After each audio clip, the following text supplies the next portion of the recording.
এতে তেল আর জল আছে, কোনোদিন হাত দেবে না। অঙ্গনা, তুমি পতঙ্গকে নিয়ে পালিয়ে যাও।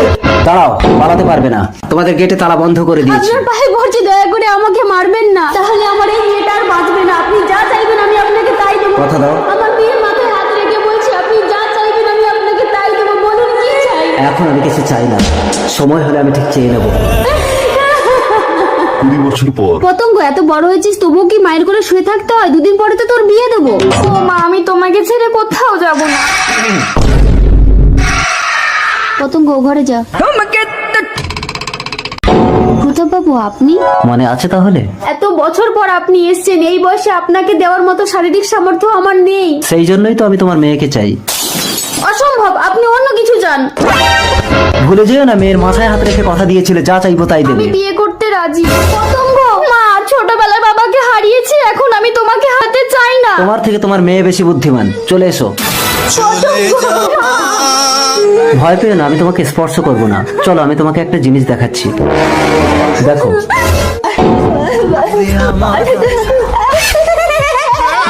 আমার একমাত্র ছেলে প্রলয় আজ থেকে 20 বছর আগে তোমার বাবা কালা জাদু করে আমার স্ত্রীকে মেরে ফেলেছে আর আমার ছেলেটাকে পাগল করে রেখেছে। তুমি যদি আমার ছেলেটাকে ভালো করে দিতে পারো তবেই তুমি মুক্তি পাবে। চল পতঙ্গ, তোর বাবাকে যে কালা জাদু শিখিয়েছিল তার কাছে গেলে এই পাগল ছেলেটা ভালো হয়ে যাবে। তুই কি জানিস আজ থেকে 20 বছর আগে তোর স্বামী তেল আর জল মিশিয়ে কোথায় লুকিয়ে রেখেছে? আরে ঘটিতে কি আছে, লুকাচ্ছ কেন? তেল আর জল আছে, কোনোদিন হাত দেবে না। কি ভাবছিস? সেই ঘটি খুঁজে যদি তেল আর জল আলাদা করতে পারিস তবেই এই পাগল ভালো হবে।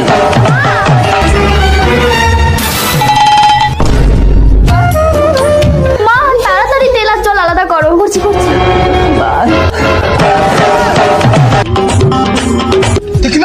তেল আর জল আলাদা হয়েছে। প্রলয়, আমার ছেলে। কে কে তুমি? আমি তোর বাবা প্রলয়। বাবা? পতঙ্গ, আমার প্রলয়কে সুস্থ করে দেওয়ার জন্য আমি তোমাকে মুক্তি দিলাম, চলো। দাঁড়ান, আপনার ছেলেকে তো আমি মুক্তি দেব না।